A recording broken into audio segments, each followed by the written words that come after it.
Salut les gars, bienvenue sur le Hormescast. Aujourd'hui, je suis avec Maximilien pour parler d'un sujet hyper intéressant qui, je pense, va vous plaire, les Q en powerlifting. Alors l'idée, ça va être simple, ça va être d'énumérer des Q et de les noter de 1 à 10 pour discuter autour de ça, de savoir qu'est-ce qu'on pense de certaines Q, parce qu'on voit plein de Q en powerlifting. Des Q qui peuvent peut-être vous servir, peut-être pas vous servir.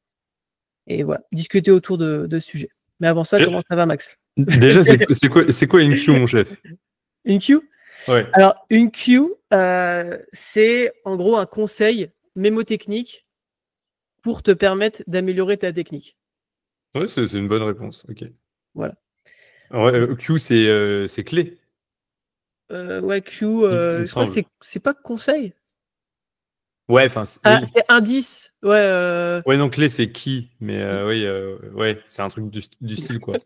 En gros, c'est une clé, c'est ouais, un conseil, une clé, quoi. Ouais, voilà. Et du coup, bon, vu qu'on est bilingual, Ouais, de nous, ouf. on dit Q, tu vois. Yes, I am a Jibo. Non, mais du coup, voilà, l'idée, c'est nous, on fonctionne en fait pour améliorer la technique de nos athlètes, on va leur donner des Q. Donc, l'idée, c'est leur donner en fait juste des points précis à bosser.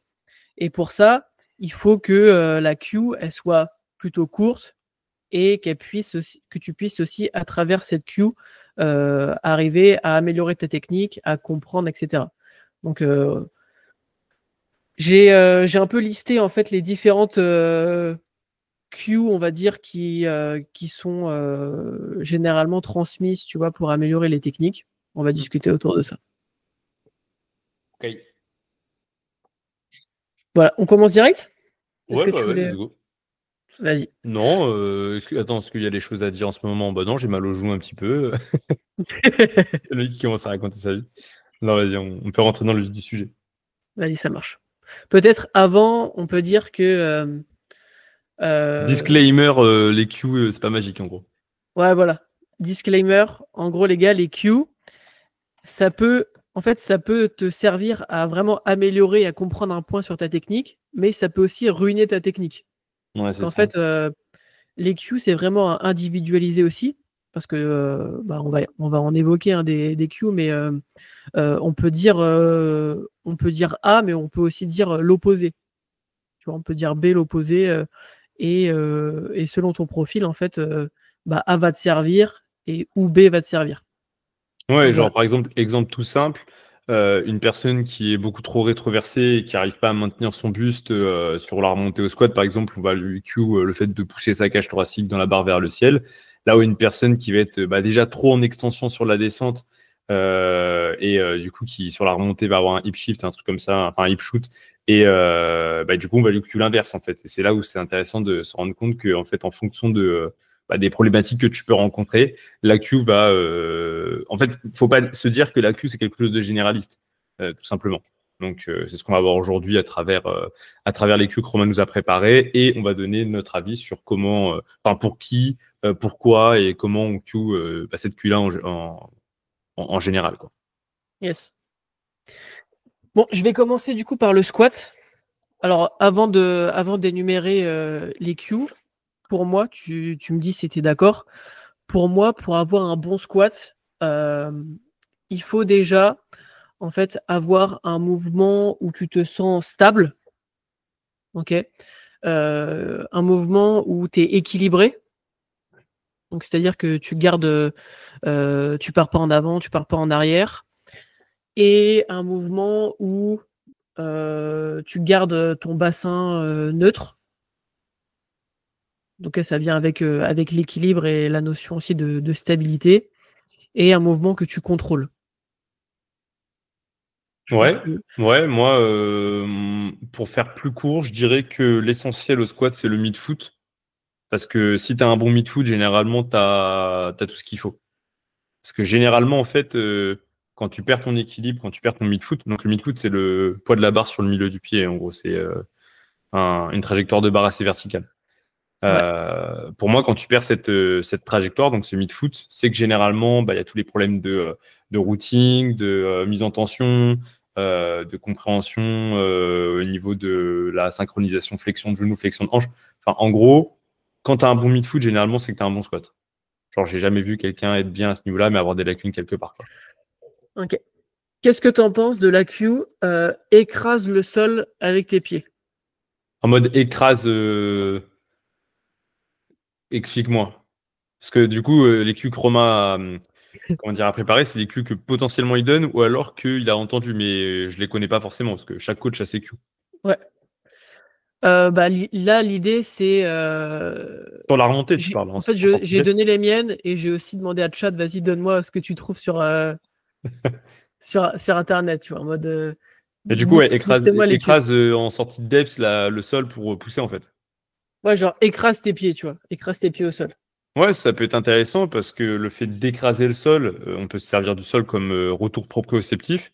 Donc, le fait de le conscientiser, ça peut être intéressant sur la remontée, effectivement, là où il y a des gens qui ont tendance à oublier de pousser, en fait. Donc, le fait de se concentrer uniquement sur le fait de fermement pousser dans le sol, c'est un peu comme au bench où tu vas t'aider du banc pour pousser avec ton dos dans le banc pour créer une contre-force, en fait, entre la barre et le banc. Bah, là, ça peut être intéressant aussi d'imaginer que la barre, c'est une partie du couloir, le sol, c'est une partie du couloir, et ça se referme sur toi sur la descente, et sur la remontée, bah, tu essayes de créer l'écart et de repousser les deux, quoi. Ouais.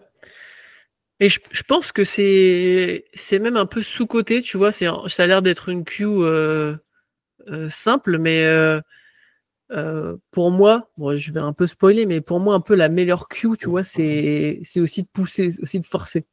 Mais mec, les cues les plus simples sont les plus efficaces. Déjà, d'une part, pour la compréhension de l'athlète, mais surtout, enfin, encore une fois, ce que je dis souvent, c'est imaginons, tu as la préhistoire. Tu te fais courser par un big mammouth. T'as cru que t'étais en train de réfléchir à ta foulée ou je sais pas quoi, genre non, je suis trop en pronation. Non, tu cours en fait. Bah, c'est la même chose quand tu es sous 300 kilos au squat. N'abusons pas, personne ne squat ici 300 kilos, mais tu réfléchis pas à ouais, ok, je suis en train d'enfoncer mon gros orteil. Non, non, non, non, non, arrête. Eh Tu oui. pousses fort et voilà. En fait squat 300 kilos, c'est un peu comme si tu soulevais un Big Mammouth, quoi. Ouais, c'est ça, clairement, clairement. Après, ce qui est intéressant, c'est de mettre en place sa queue sur son jour secondaire, qui est léger, où tu peux peut-être conscientiser un petit peu plus la chose, Mm, mm. pour justement créer un pattern, donc un schéma moteur, quelque chose d'assez intuitif, hein, d'ancré en fait, que tu exploiteras sur ta tentative de 1RM. Mais si tu mets en place une queue sur ton 1RM, c'est que tu n'es pas prêt à faire ce 1RM en fait. Enfin, Ouais. quelque part, c'est que ta technique n'est pas ancrée. Plus tu vas avoir un lourd, plus en fait ta queue doit être simple. Bah, Mais non, même pas. Plus la queue en fait ne doit plus être une queue. oui, Tu vois, genre, c'est oui, quelque chose qui doit faire partie de ton mouvement. Typiquement, moi, au deadlift, ça fait genre des années que j'ai pas réfléchi à une seule queue sur ce mouvement. Les cues que je donne, c'est des choses qui font partie intégrante de mon mouvement, tu vois. Mais j'y pense plus, tu vois. C'est plus une queue pour moi, c'est juste mon mouvement. oui, oui, oui. Je vois ce que tu veux dire. Enfin bref. Donc moi, écraser le sol avec les pieds, en vrai, je mettrais un bon En 8, 9 sur 10. en vrai, ouais, c'est ça, en fait, c'est même pas une queue, c'est le principe même du mouvement, c'est de pousser dans le sol, tu vois. Donc, en fait, tu te bats contre la gravité au squat. Donc, si tu pousses pas dans le sol, ça va être compliqué. Et ouais, vas-y, 9 sur 10. Euh, fais, euh, fais un tripode avec ton pied.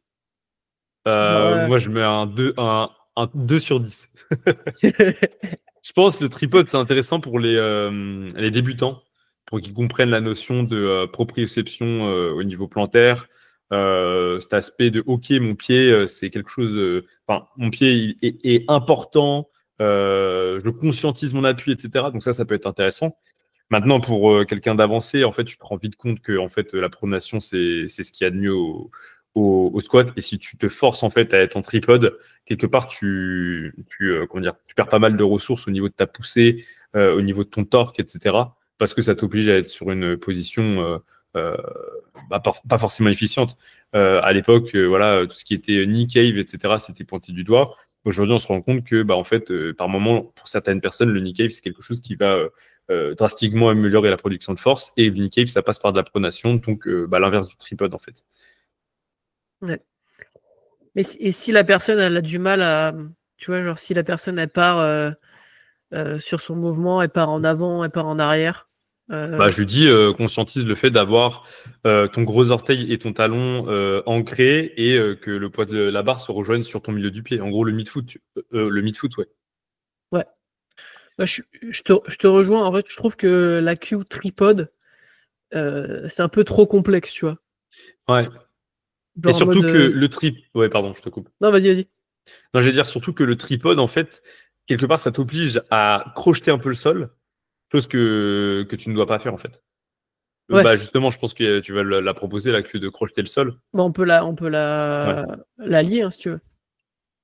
Crocheter le sol avec ses pieds. Bah, bah justement, moi, pour moi, le fait de crocheter le sol, en fait, imagine avoir 300 kilos sur trois doigts. C'est genre, en gros, le gros orteil, le petit orteil et le talon.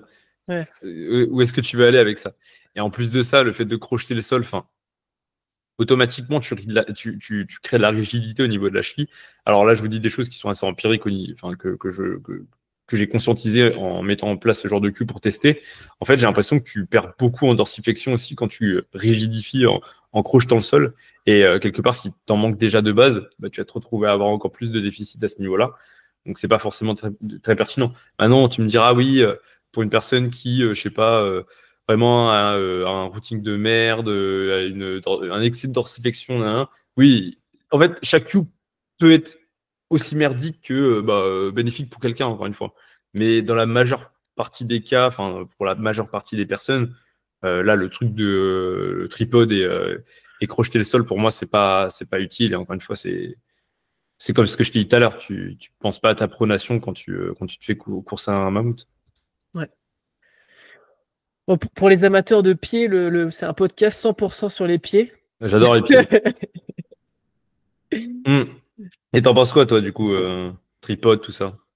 Pour toi, tu squattes en drop, donc je pense que le tripode, c'est pas trop ta cam. Ouais, non, moi je le queue très peu. En vrai, je queue le fait d'être stable, d'avoir enfin plus le mid-foot, tu vois. Le fait de garder son équilibre et d'avoir un contact constant entre bah, son orteil et son talon, tu vois. Enfin, Ouais, c'est ça. Ouais. Et c'est tout, quoi. Mais moi, Genre, je vais en je me prends pas décevoir. trop la tête. Pardon? Je me prends pas, en fait, je prends pas trop la tête là-dessus parce que je l'ai expérimenté et en fait, tu te rends compte que si tu te concentres trop sur ces points-là, en fait, tu fais un Ouais. squat, enfin, tu t'exploses mentalement, tu vois. Tu peux pas, Ouais, en fait. même tu dénatures le pattern naturel de ton squat. Ouais. Moi, je disais, bon, bah, pour ceux qui veulent être coachés par moi ou même Romain en l'occurrence, je suis sûr que vous allez être peut-être déçus parce qu'en fait, moi, sur un retour technique, on va dire, j'ai 3 Q par mouvement que je fais tourner un petit peu, tu vois, et en fonction du cas, bah, je la donne, tu vois, mais genre, plus j'avance dans mon coaching, moins je donne de Q en fait. Parce que la meilleure des Q, ça reste le fait d'être constant, de stabiliser sa technique, de conscientiser ce qu'on est en train de faire, de ressentir son corps, etc. Et en fait, chaque Q que tu peux donner, bah, comme on l'a dit tout à l'heure, en fait, c'est trop volatile une Q. C'est trop quelque chose qui peut soit être bénéfique, soit être carrément à l'inverse, tu vois. Et en fait, moi, je suis de plus en plus frileux à donner des Q parce que déjà, d'une part, le bon coach, c'est celui qui bosse la tension et non pas la position. Chaque squat est différent, chaque deadlift est différent. Et en fait, si visuellement, tu as toujours cette impression mais qu'en fait, finalement, c'est qu'il y a un aspect visuel, tu vois, bah, en fait, tu peux vite donner des cues aussi qui vont être biaisés par ton ressenti visuel, là où à l'intérieur du corps de ton athlète, il ne se passe pas du tout ce que tu as. En gros, tu as eu un aspect visuel qui était biaisé, quoi. Donc, plus tu te tournes vers quelque chose de simple, plus tu stabilises ta technique, bah, plus en fait, il y a cet aspect de 80% du temps, tu as une technique qui est stable. 80% de ta technique qui est optimisée, mais tu la stabilises plutôt que 100% tout le temps et en fait que tu changes tout le temps à chaque séance et qui du coup est jamais stabilisée, quoi. Ouais, moi j'ai tendance à donner m'attarder beaucoup sur le positionnement, la mise en place Ouais, au démarrage, pour vraiment que la personne déjà elle commence son lift de la meilleure des manières. Donc je vais donner beaucoup de cues au niveau de comment se placer sur la barre, comment sortir la barre, positionner son bassin, etc. En fait, la base. Et après, je vais faire en sorte que la personne ait un mouvement équilibré. Donc là, qu'il y ait un équilibre entre ses hanches, ses genoux, tu vois, quand elle descend, qu'elle ne parte pas vers l'avant, qu'elle ne parte pas vers l'arrière, qu'elle soit stable et qu'elle puisse se produire de la force. En fait, Ouais, c'est c'est tout. ça. C'est ça, moi j'appelle ça Q active, Q passive. En gros, c'est la Q active, c'est celle que tu vas mettre pendant le mouvement et qui est très compliquée à mettre en place parce qu'en fait, tu dois réfléchir pendant le mouvement. Donc j'évite. Et à la Q passive, entre guillemets, c'est celle que tu vas mettre en place sur ton setup avant de lifter. Et du coup, bah, c'est une Q beaucoup plus. Par exemple, sur une prépa, je peux Q des Q passives parce que j'aurais pas peur que la personne modifie son pattern. Par exemple, une Q passive, ça va être au niveau de l'ancrage de barre dans le dos, avant de déraque, tu vois Hum. quelque chose qui ne va pas modifier sa technique, mais qui peut être bénéfique et qui est facilement intégrable. Là où une queue active, ça va être, je sais pas, cherche un petit peu plus d'ouverture de hanche sur ta descente, tu vois. Et je trouve Ouais. que bah, les deux queues sont bien différentes et qu'il y en a une qui est beaucoup plus, on va dire que c'est beaucoup plus simple à mettre en place et beaucoup moins perturbant que l'autre. Donc, il ne faut pas abuser de la queue active, on va dire. Ouais, tu veux dire la Q pendant le mouvement. Ouais, c'est ça. Ouais, ok. Active-passive, c'est pour te donner un différentiel, mais tu peux l'appeler comme tu veux. Oui, c'est beaucoup plus simple de réfléchir quand on n'a pas encore la barre sur le dos, tu vois, quand on ne doit Et pas c'est ça, en pousser. fait, ouais, c'est ça. Et justement, c'est bénéfique de réfléchir sur ton setup parce que ça t'empêche d'avoir des pensées intrusives. Genre, le fait de penser à ce que tu es en train de faire, à conscientiser ton rituel, ça t'oblige à ne pas penser à oh, putain, ok, je vais me faire écraser par la barre. Oh merde, il y a un mec qui est en train de me regarder, etc. Tu vois. Mm. Donc, je trouve que c'est même intéressant de réfléchir à ce moment-là. D'ailleurs, au niveau du coup de tout ce qui est Q avec les pieds, Ouais, est-ce que, est-ce que, enfin là on en a donné deux, mais est-ce que toi tu as l'habitude d'en donner d'autres ou ouais, tu t'en donnes? ouais, ouais. Quand je vois qu'il y a comment dire, une asymétrie de poussée, j'ai tendance à donner la cue, par exemple, de. En fait, j'ai pas de cue ancrée, mais par exemple, si je vois qu'il y a une asymétrie au niveau de la poussée, je vais dire, bon, bah, essaie de conscientiser, d'appuyer dans le sol avec l'intérieur de ton pied, des deux côtés, tu vois. Genre, en gros, rends symétrique un petit peu plus ta poussée par le fait de conscientiser ton appui au sol. Je peux donner ça. Ça m'arrive sur certains squats de donner la cue du torque, donc le fait de séparer le sol en deux pour créer un petit peu plus de tension passive. Enfin, c'est plus une tension active, mais elle devient passive. Bref, sur la descente, donc le fait de séparer le sol en deux, tu sais, ça crée un torque vu que tu pousses sur les côtés et que du coup, les muscles, enfin, ce qui va être tes fêles, etc., moyen fessier, ça va se mettre en tension, tu vois. Ça, j'aime bien. Bah, la queue que je t'ai dit tout à l'heure, le fait d'avoir du poids de corps sur le gros orteil et le talon et qui se rejoint sur le milieu du pied. Euh, ouais, globalement, c'est ce que je vais donner. Mais après, par exemple, si je vois qu'il y a une personne qui est trop en interne, en fait, sur sa descente, donc qui a les genoux qui rentrent, je vais justement lui demander d'être moins en pronation, d'être plus sur l'extérieur du pied, petit orteil, talon sur la descente, tu vois. Enfin, en fait, Et par exemple, du coup, si c'est le cas d'une personne là, qui nous écoute, ouais. qu'est-ce que tu conseillerais? Si Pour c'est le cas quelqu'un, pour une ouais, personne qui, c'est quoi son problème? il part trop en pronation, tu vois, sur sa descente. Ouais, bah d'inverser la tendance. Déjà, peut-être de. Après, c'est ça qui est compliqué, c'est que peut-être qu'il y a des déficits musculaires à certains endroits, enfin, il peut tout se passer en fait. Mais généralement, tu lui demandes un petit peu plus d'ouvrir les hanches sur la descente, pas en mode le cue knees out. Je suis pas fan, tu restes toujours dans l'axe du milieu du pied, tu vois, mais tu cherches un petit peu plus d'appui sur l'extérieur de ton pied, et automatiquement, en fait, ça va se rééquilibrer un petit peu plus. Maintenant, tout est, comment dire, tout est modulable parce que en fait, on peut se rendre compte qu'il y a certaines personnes bah, être très en pronation sur la descente. Ça peut être bénéfique parce qu'ils ont beaucoup de tension, beaucoup d'activation au niveau des adducteurs, etc. Il faut juste pas que ça soit délétère pour leur standard, et c'est le cas généralement. Chloé, si tu passes par là, par exemple, bah, en fait, elle est tellement en pronation que bah, du coup, elle a du mal à avoir la depth, vu qu'il y a une grosse tension passive qui se crée au niveau de la hanche. Donc, elle, j'essaie de lui cuer le fait d'être un petit peu plus ouverte, etc. Tu vois.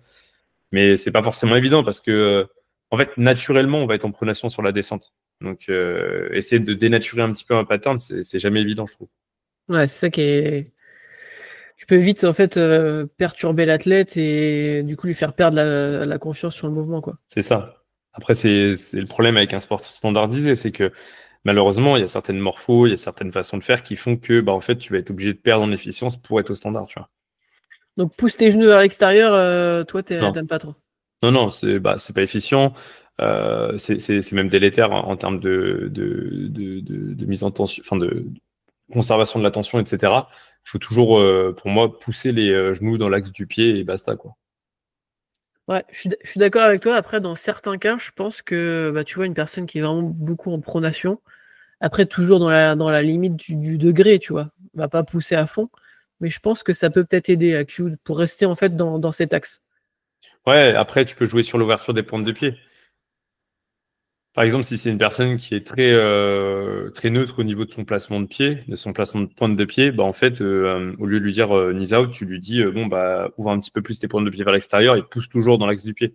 Et automatiquement, il y aura une ouverture de hanche qui va se créer, tu vois, tout en respectant la cohérence. Oui, Après, encore une il fois, faut c'est qu'elle. super compliqué parce que ouvrir les pointes de pied, ça fait que tu perds en tension passive au niveau de la hanche. Enfin, euh, c'est pour ça que le queuing, c'est un truc c'est de laisser erreur en fait. Genre, aucun coach ne peut avoir la queue directe qui fonctionne tout de suite, tu vois. Ouais, c'est ça, on est sur un exemple là où en fait ça peut être 0 sur 10 ou 10 sur 10, tu vois.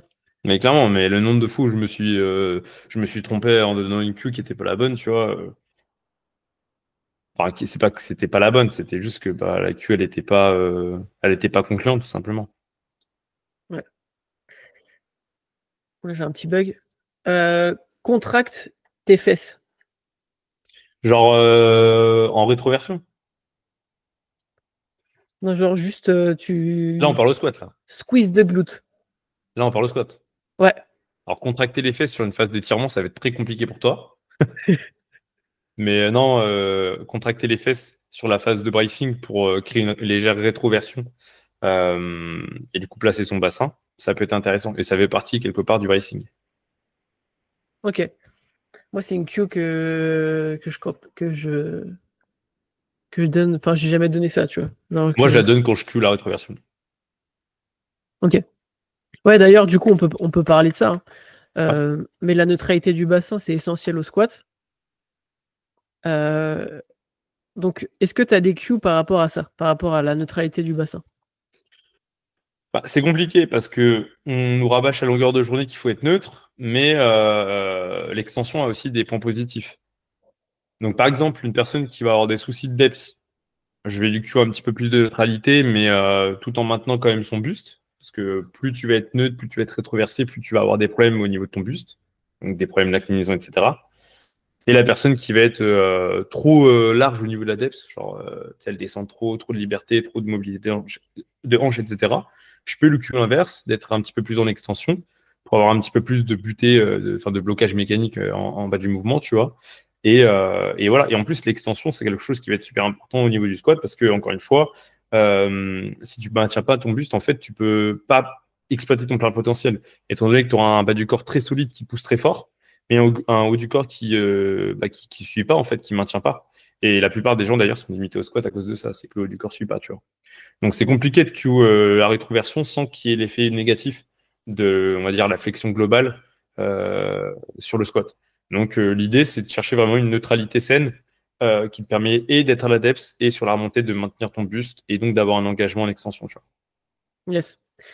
Et moi, ce que j'ai tendance à cue, si la personne est un peu trop en extension, ça va être de penser à légèrement faire un crunch, légèrement scruncher, Ouais, tu vois, pour partir un peu en rétroversion du bassin.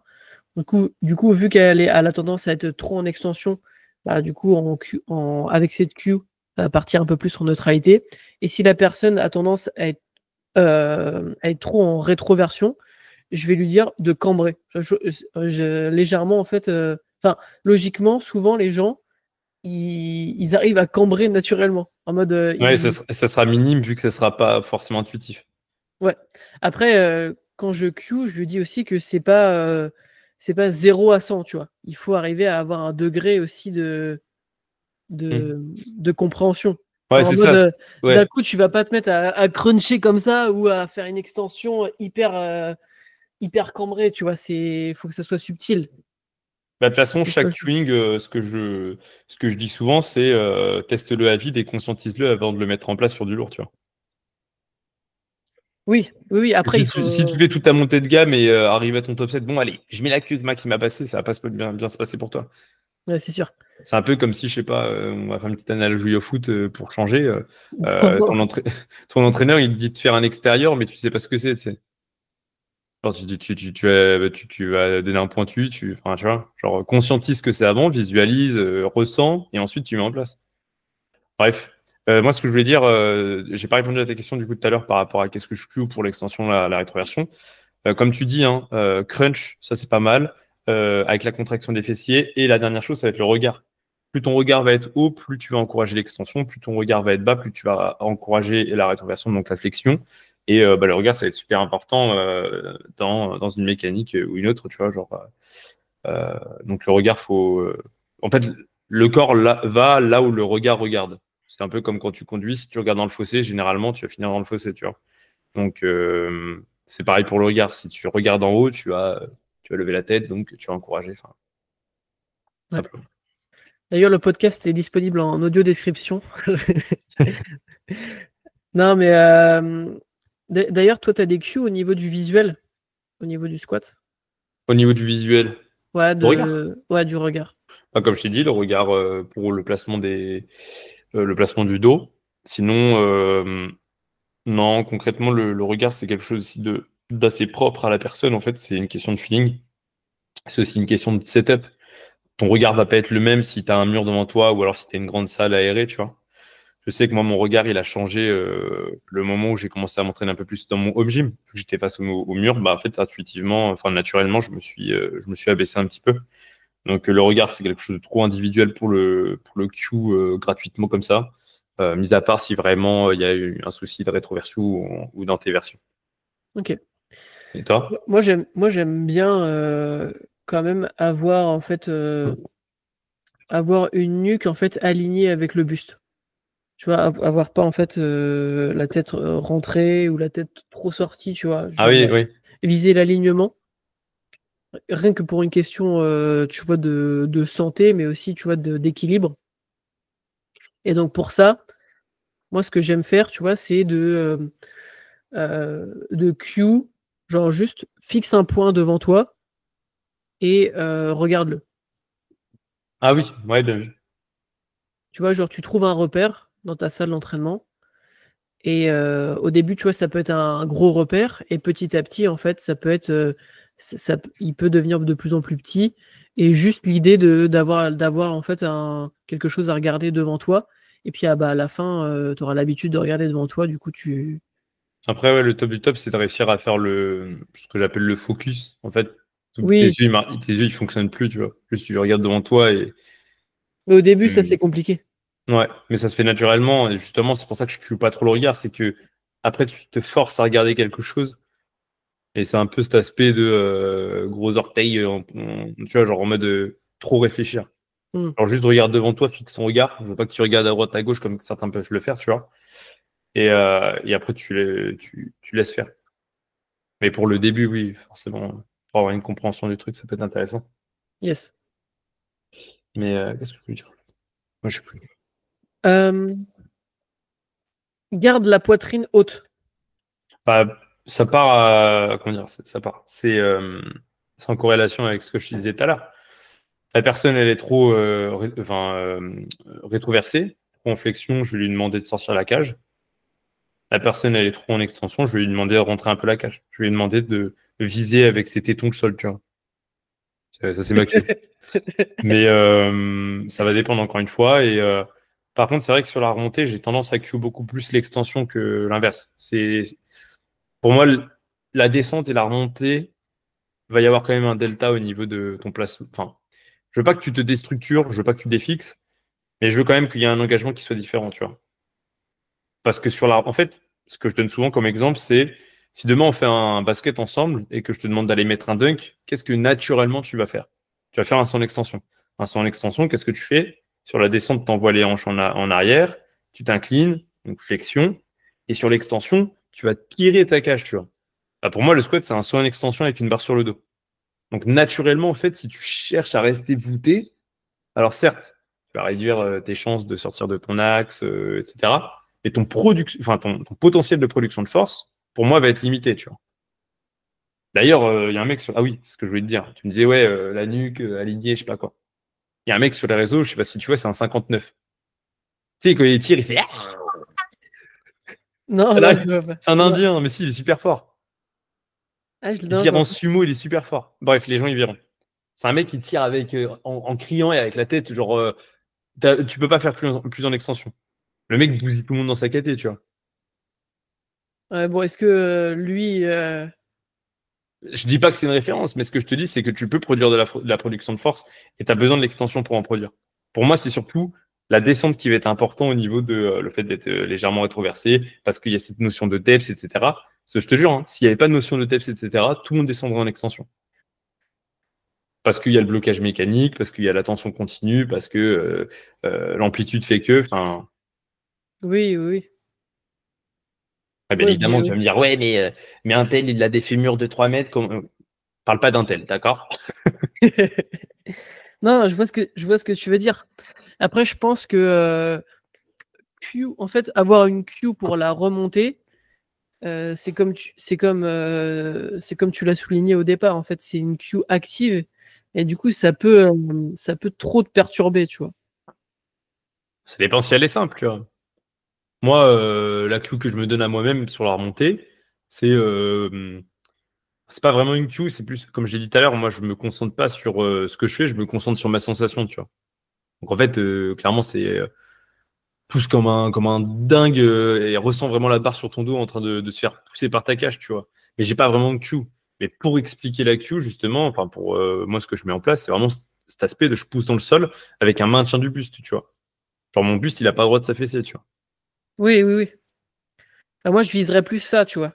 En fait, garder la tension que tu peux créer en fait dans ton buste. Ouais, c'est ça, mais du coup, ça passe. T'es forcément actif. Si on t'enlève la barre, tu pars en extension. Et vu qu'il y a la barre, bah, ton dos ne défixe pas. Mais il y a l'intention de se mettre en extension qui fait que, tu vois. Ah, ok. C'est pour ça que si t'es un malade, enfin, si tu pousses comme un malade sur 60, enfin, sur 70 comme tu ferais sur 300 au squat, je pense que tu vas défixer à 70. Parce que justement, il y aura tellement d'intention, enfin, il y aura tellement une grosse intention que tu mets sur 300 que sur 70, tu vas défixer. Bon. Ah, ok. Bah non, je t'avoue que moi de mon côté, je cherche pas trop cette extension, tu vois. Ok. Juste, je garde ma stabilité et je pousse comme un âne. Ce qui est bien. Mais je peux comprendre. J'avoue que ça peut être à En tes fait, dessous, tu vois. c'est une question d'intention. Ouais. Si tu mets pas l'intention de créer de l'extension, en fait, pour moi, tu vas te faire affaisser, tu vois.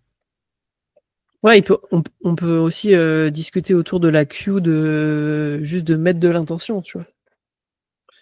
Ouais, mais qu'est-ce que c'est l'intention si tu la verbalises pas, tu vois? Ouais. Genre pousse. Bah, c'est ça. Mais pousse comment, tu vois? Donc, c'est pour ça que j'aime bien rappeler que tu pousses avec les jambes, c'est cool. On est tous forts à la presse à cuisse, on peut tous mettre 500 kilos. Mais pourquoi à la presse à cuisse on est fort et pas au squat? Parce qu'au squat, il y a aussi le haut du corps qui rentre en compte. Donc, s'il y a pas d'intention d'extension de hanche, d'extension tout court, d'extension du buste, bah voilà. Et surtout qu'en powerlifting, notre squat, c'est plus un mouvement de hanche que de genoux avec le low bar. Donc, En fait, je me dis que tu vois, si tu Q trop cette extension, tu vois, sur la poussée, tu peux aussi réduire ton bracing en fait en faisant ça. Parce que ouais, mais le vu que tu bracing, faut qu'on cherches en une parle, tu vois. Vas-y, vas-y. Mais plus j'avance dans ma pratique, plus pour moi, la notion de bracing est abstraite. Enfin, pas abstraite, mais pas aussi simpliste qu'on veut l'expliquer. Pour moi, le bracing, c'est pas juste conserver une pression intra-abdominale, en gros, le ventre gonflé. Sinon, j'ai le pire bracing de France, tu vois. Pour moi, le bracing, c'est juste une mécanique de tassement en fait entre ton pubis et ton tronc, tu vois. Genre Ouais. un peu comme si tu voulais être un peu comme si tu voulais ouais, tout ce qui va être tronc, pubis, etc. bah le plus petit possible. Et en fait, ça passe par le fait d'avoir un peu d'extension. Enfin, en fait, si je brace au sens académique du terme, crunch, grosse respiration, etc. Tu peux être sûr que sur la remontée, je défixe. Ouais, je vois ce que tu veux dire. Pour moi, le bracing, c'est un tout. Et ça passe par le fait justement d'arrêter de se surcompacter en fait dans ce sens-là, dans le sens de la flexion. Hmm.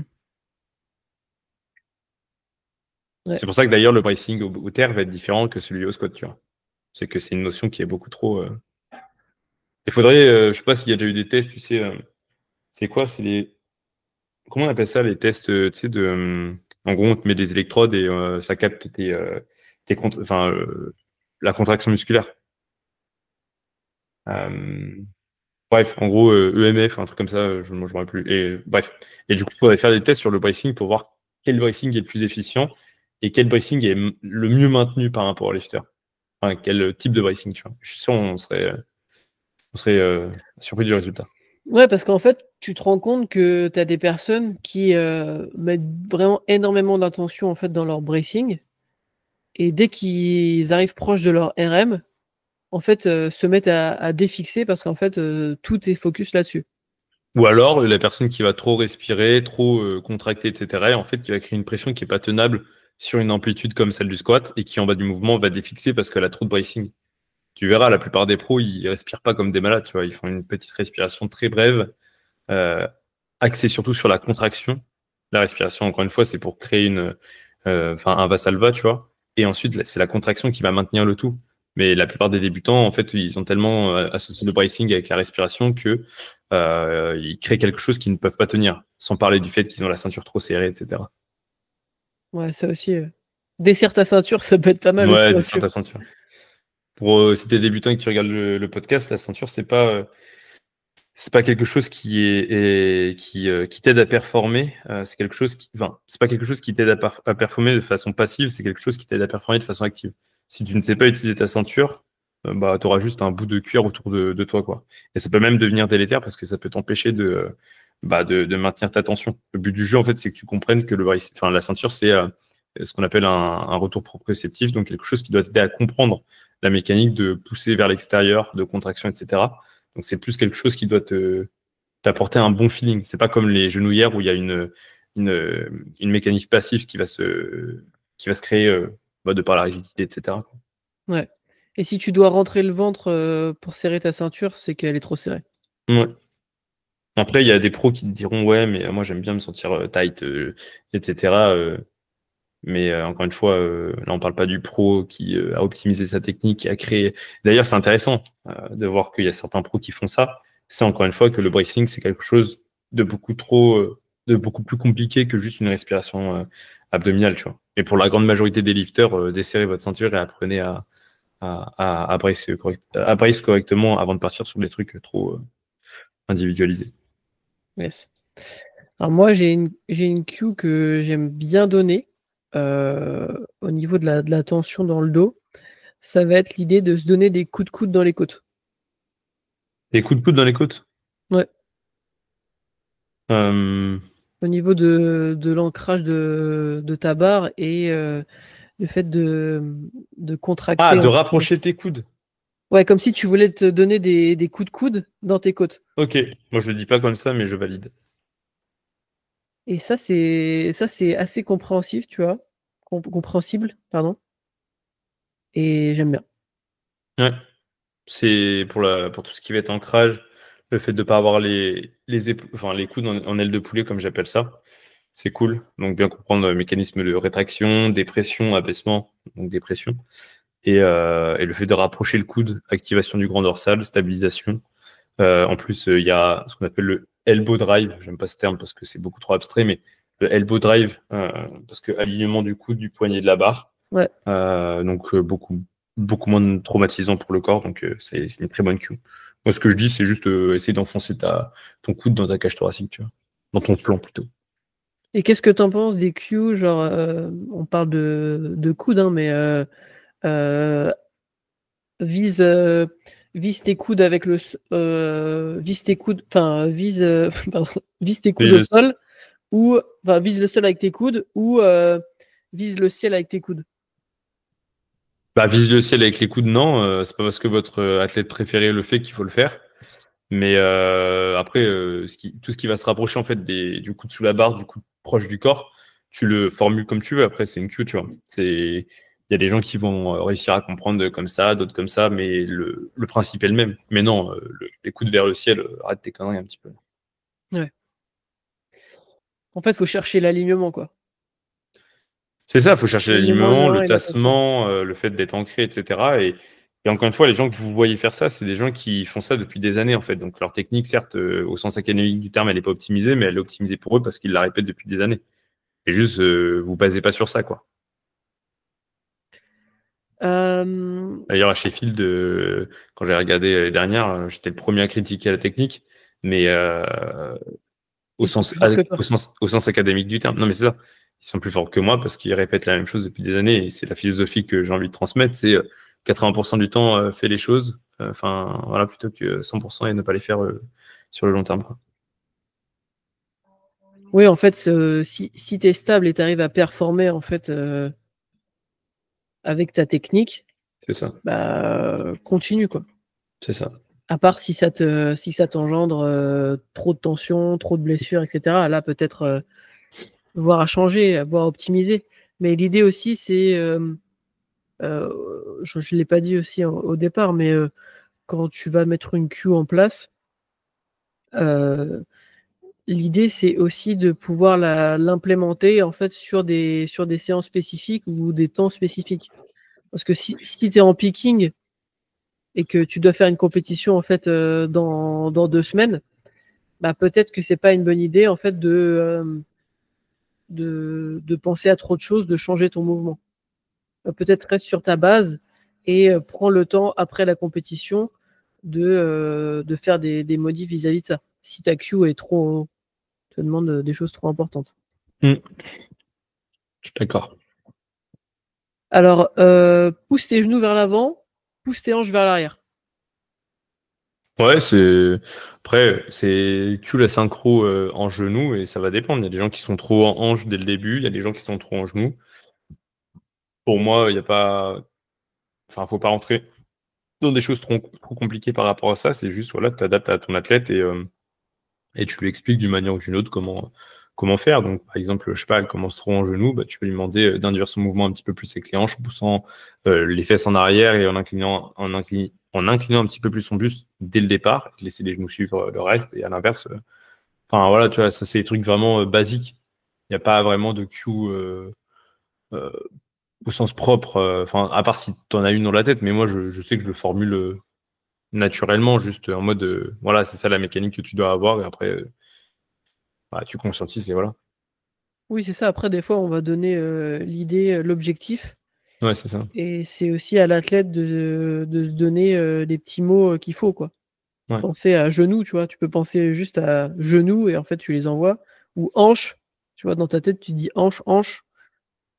Des mots simples, tu vois. Ouais. Et n'hésitez pas aussi, si jamais vous êtes coaché et que vous avez du mal à comprendre la cue que vous donne votre coach, à demander à reformuler ou vous-même reformuler. C'est des fois, tu as des gens, ils s'entêtent, tu vois, à avoir les mots du coach, mais c'est pas tes mots en fait. Ouais, Et tu clairement. as du mal à comprendre. Et pire que ça, c'est ils s'entêtent à faire quelque chose que le coach a dit sans le comprendre, tu vois. Oui. Si votre coach il vous donne des cues sans expliquer, c'est Sans suspect. expliquer, oui. C'est pour ça que j'ai tendance à faire des retours où enfin, je cue pas vraiment, mais j'explique le problème, tu vois, pour déjà qu'ils conscientisent le problème. Et ensuite, après, on travaille dessus. Yes.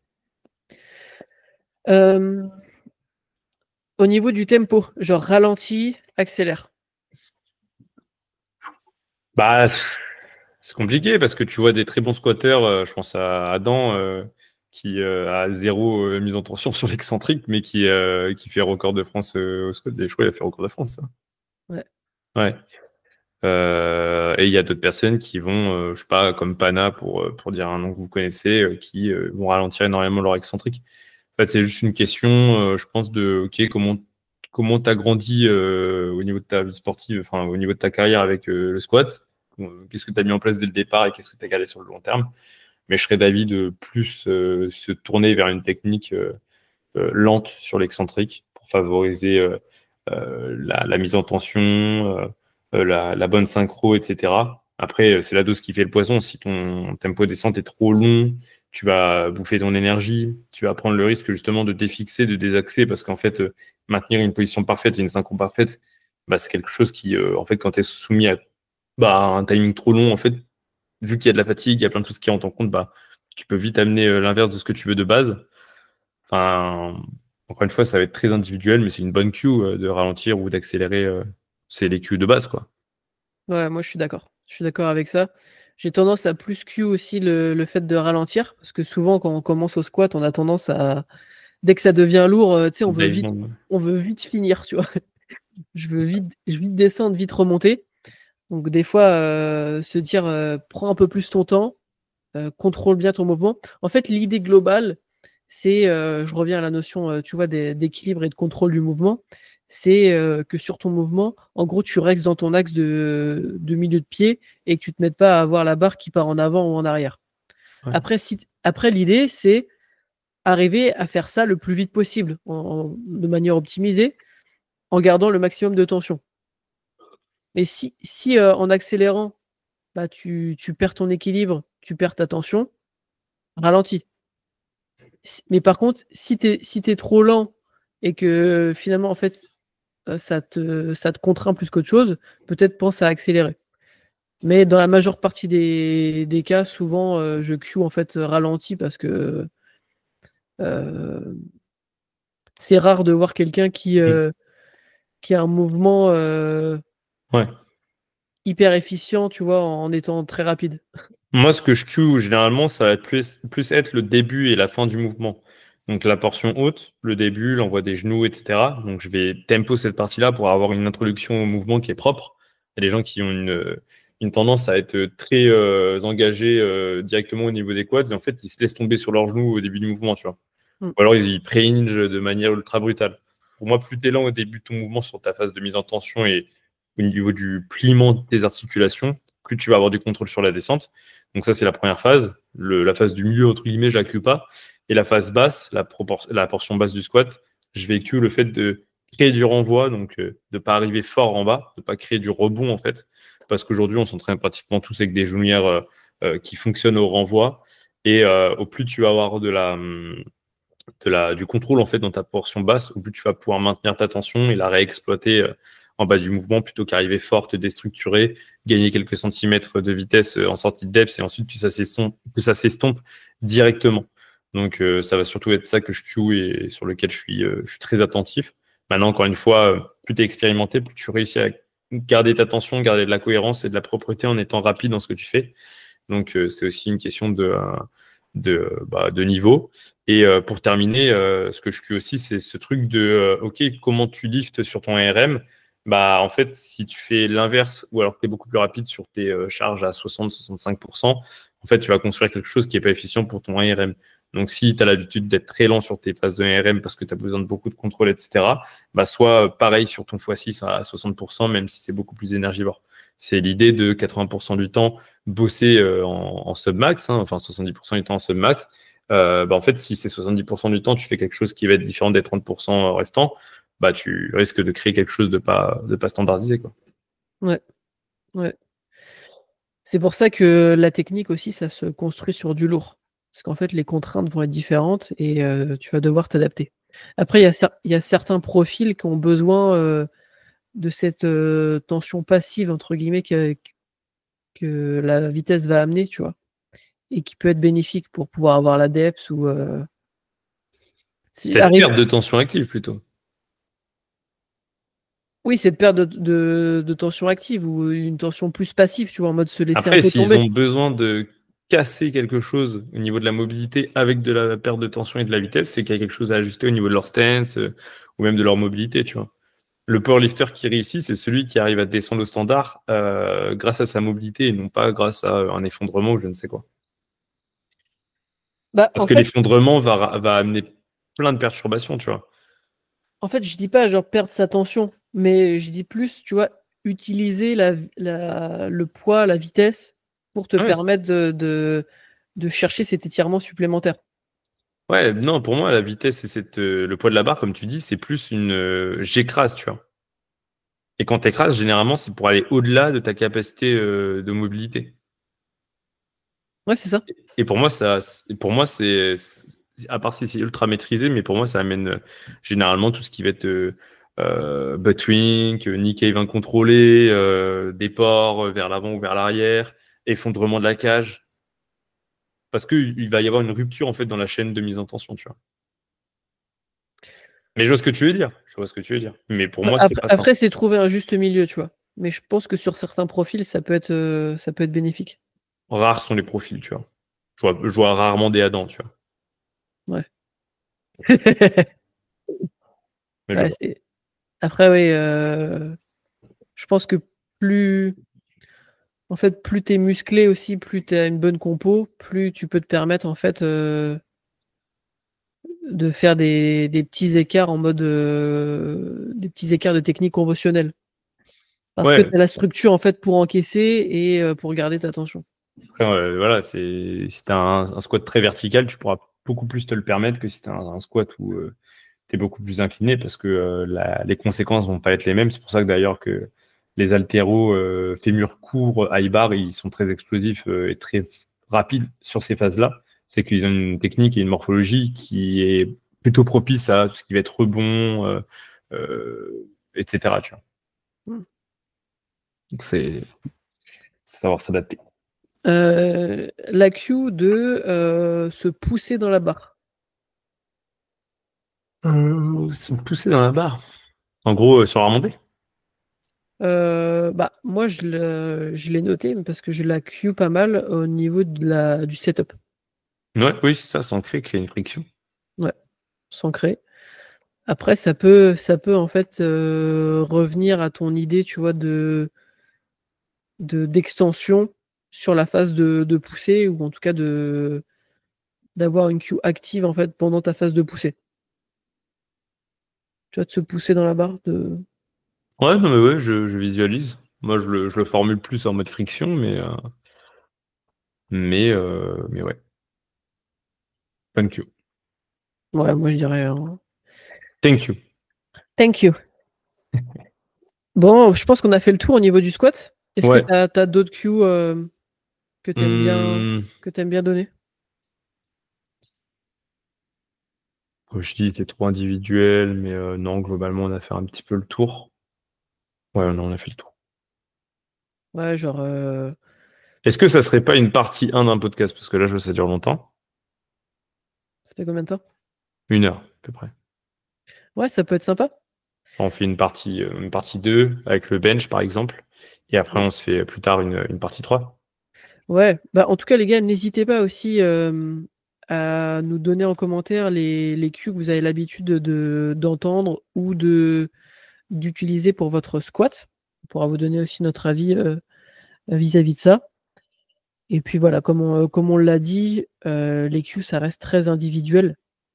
Et je pense qu'il faut arriver à soi-même se l'approprier pour pouvoir bien performer. Yes.